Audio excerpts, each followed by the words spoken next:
2026년 2월 뉴질랜드의 전 총리 저신다 아던이 가족과 함께 호주 시드니로 이주했습니다. 전 총리가 자기 나라를 떠난 겁니다. 그런데 더 충격적인 건 이겁니다. 아던은 혼자가 아니었습니다. 2025년 한 해에만 약 12만 명의 뉴질랜드 시민이 나라를 떠났습니다. 인구 530만 명짜리 나라에서요. 매주 약 2,300명씩 짐을 싸서 공항으로 향하고 있는 겁니다. 그중 40%가 18세에서 30세 사이의 청년들입니다. 한 나라의 미래를 짊어질 세대가 통째로 빠져나가고 있는 겁니다. 한때 세계가 부러워하던 나라였습니다. 코로나 방역의 모범, 깨끗한 자연, 높은 삶의 질, 뉴질랜드 하면 떠오르는 이미지였죠. 그런데 지금 이 나라에서는 헬 뉴질랜드라는 말이 나오고 있습니다. 도대체 이 나라에 무슨 일이 벌어지고 있는 걸까요? 오늘 이 영상에서는 뉴질랜드가 어떻게 무너지고 있는지 돈의 흐름을 추적해서 경제학적으로 분석해 보겠습니다. 그리고 이 이야기가 한국에 보내는 섬뜩한 경고가 무엇인지 끝까지 보시면 확인하실 수 있습니다. 안녕하세요. 제 채널에 오신 것을 환영합니다. 여기에서 유용한 정보와 팁을 많이 얻으실 수 있어요. 지금 바로 시작해볼까요? 먼저 뉴질랜드가 어떤 나라인지 숫자로 잡아보겠습니다. 인구 약 530만 명, 한국으로 치면 부산광역시 정도의 인구를 가진 나라입니다. 면적은 한국의 약 2.7배인데 사람은 부산만큼 사는 겁니다. 2025년 기준 뉴질랜드의 중위 연봉은 약 6밀88갱 뉴질랜드 달러, 한화로 약 5,600만 원 수준입니다. 언뜻 나쁘지 않아 보이죠? 그런데 문제는 이 돈으로 이 나라에서 살 수 있느냐는 겁니다. 뉴질랜드 4인 가족의 연간 식료품비가 약 2만 5천 뉴질랜드 달러, 한화로 약 2천만 원입니다. 같은 조건의 호주 가족보다 약 1만 뉴질랜드 달러, 한화로 약 800만 원을 더 씁니다. 연봉은 호주보다 26%에서 44%나 적은데 장바구니 물가는 더 비싼 겁니다. 돈은 적게 버는데 쓸 돈은 더 많이 드는 완벽한 가위 구조입니다. 이걸 경제학에서는 실질 구매력의 함정이라고 합니다. 명목 소득이 아무리 괜찮아 보여도 실제로 그 돈으로 살 수 있는 것들의 양이 줄어들면 사실상 가난해지는 겁니다. 뉴질랜드가 지금 정확히 이 함정에 빠져 있습니다. 그런데 월급과 물가만이 문제가 아닙니다. 진짜 무서운 건 집값입니다. 뉴질랜드의 집값 대비 소득 비율은 세계 최악 수준이었습니다. 다행히 2025년에는 일부 지역에서 집값이 최대 30%까지 떨어졌다는 보도가 나왔습니다. 그런데 여기서 반전이 있습니다. 집값이 떨어진 건 경기가 좋아져서가 아닙니다. 경기가 나빠져서입니다. 사람들이 집을 사고 싶어도 살 여력이 없으니까 수요가 증발한 거예요. 이걸 경제학에서는 디플레이션 함정이라고 부릅니다. 가격이 떨어지는데 오히려 아무도 사지 않는 상황. 더 떨어질 거라고 생각하니까 기다리는 거죠. 기다리면 수요가 더 줄고, 수요가 줄면 가격이 더 떨어지고, 악순환입니다. 자, 그러면 왜 뉴질랜드 경제가 이렇게 된 건지 단서를 하나씩 추적해 보겠습니다. 첫 번째 단서는 생산성입니다. OECD가 뉴질랜드 경제를 분석한 보고서의 결론은 이렇습니다. 뉴질랜드의 생산성 성장률은 OECD 국가 중 최하위권이다. IMF도 같은 지적을 했습니다. 지리적 고립과 작은 시장 규모가 구조적으로 생산성을 억누르고 있다는 겁니다. 쉽게 말하면 이겁니다. 뉴질랜드는 지구 반대편에 있는 인구 530만 명짜리 섬나라입니다.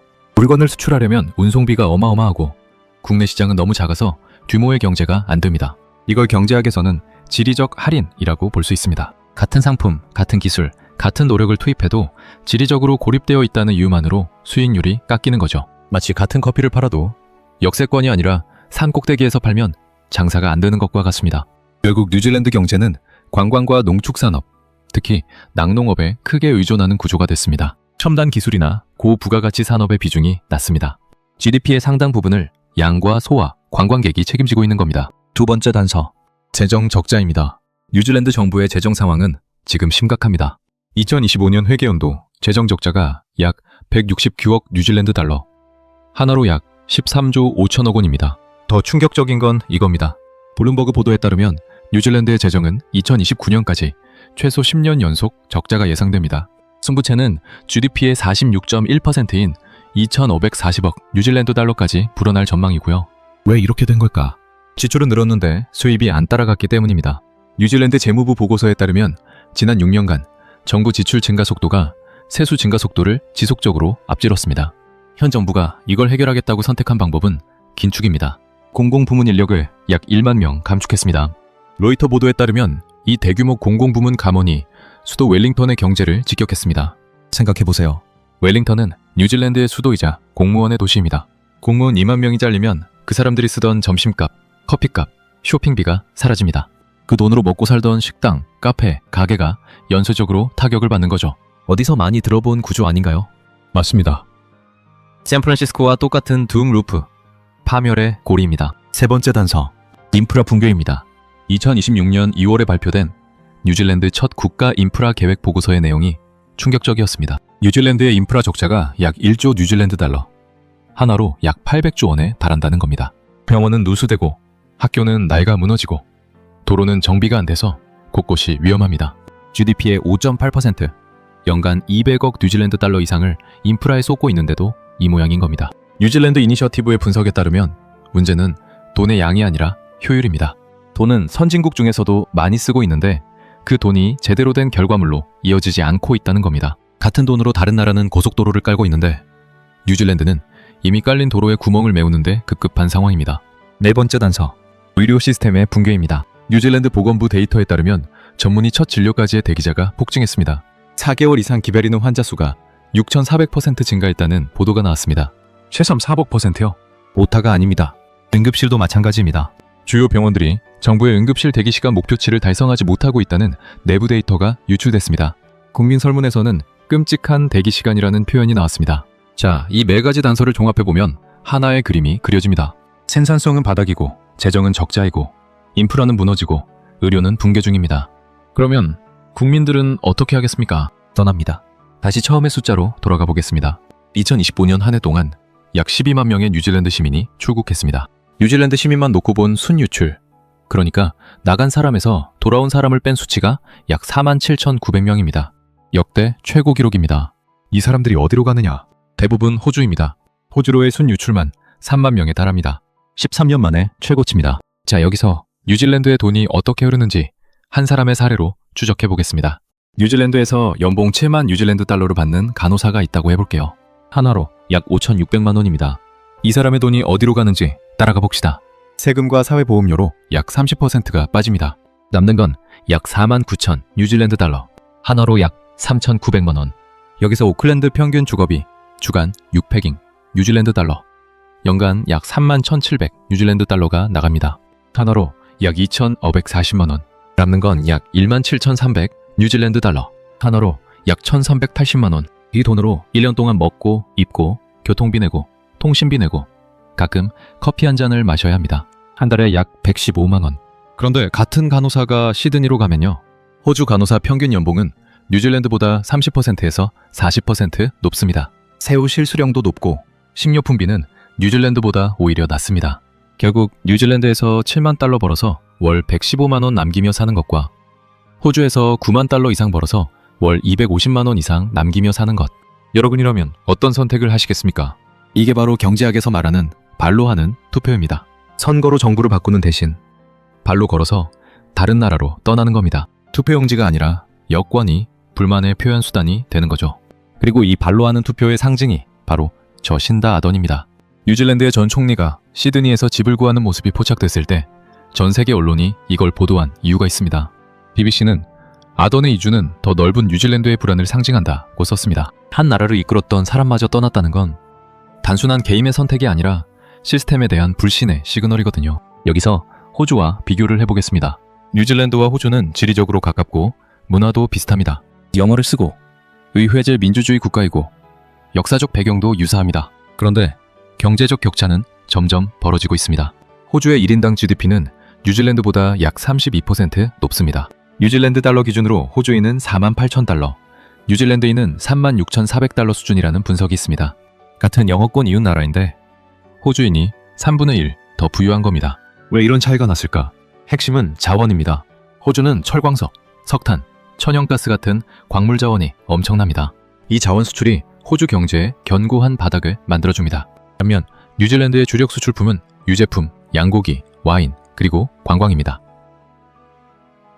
광물 자원이 없으니 글로벌 원자재 호황의 혜택을 받지 못합니다.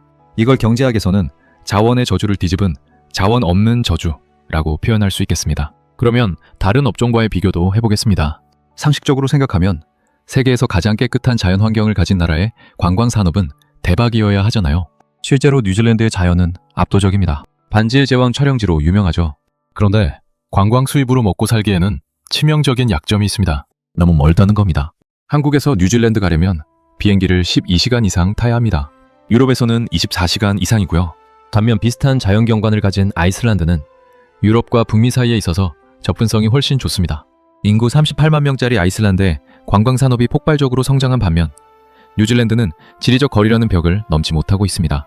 5성급 자연환경인데 접근성은 1성급인 거죠. 아무리 좋은 레스토랑이라도 오지에 있으면 손님이 안 옵니다. 자, 그러면 뉴질랜드는 이대로 무너지기만 하는 걸까요? 반전은 있습니다. 뉴질랜드 중앙은행은 2024년 중반부터 공격적으로 금리를 내렸습니다.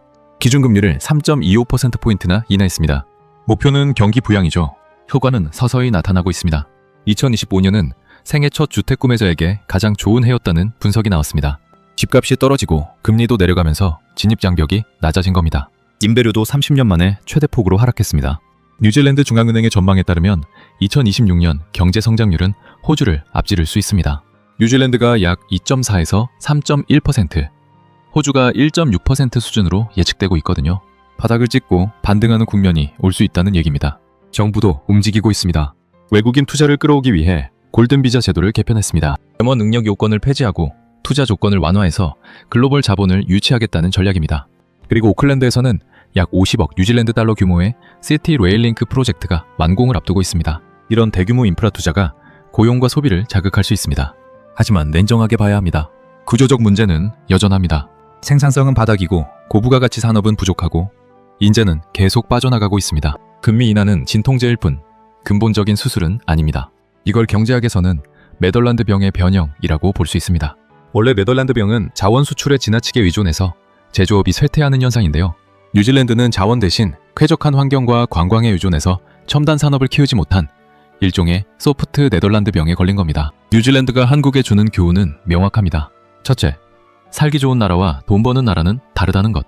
자연 환경이 아무리 좋아도 경제 시스템이 부실하면 사람은 결국 떠납니다.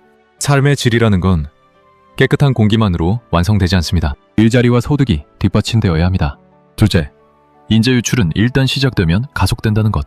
뉴질랜드의 시민 순 유출이 2021년 3,300명에서 2024년 4만 7천 명으로 폭증했습니다. 3년 만에 14배입니다. 처음에는 방울방울 새던 물이 이제 폭포가 된 겁니다. 셋째, 긴축은 양날의 검이라는 것. 공공부문을 줄여서 재정을 아끼려 했는데 그 감원이 수도 경제를 무너뜨리고 있습니다. 비용을 줄이려다 수입원을 없앤 꼴입니다. 한국도 다르지 않습니다. 2026년 2월 기준 한국의 소멸 위험 지역은 229개 시군구 중 138곳, 60.2%입니다. 청년들은 서울로, 그리고 일부는 해외로 떠나고 있고요.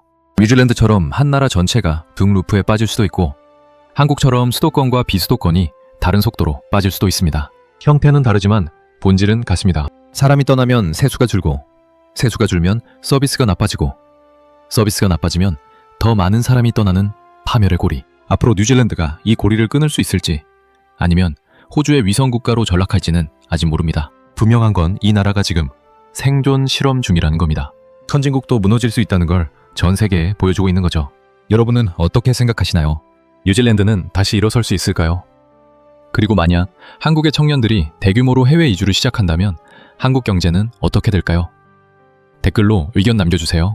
다음 영상에서는 전 세계에서 인재 유출이 가장 심한 나라들과 가장 성공적으로 인재를 붙잡고 있는 나라들, 그 차이가 정확히 뭔지 경제학적으로 분석해 보겠습니다. 이런 분석이 도움이 되셨다면 구독과 좋아요 한번 부탁드립니다. 알림 설정까지 해두시면 다음 영상도 놓치지 않으실 겁니다. 그럼 다음 영상에서 뵙겠습니다.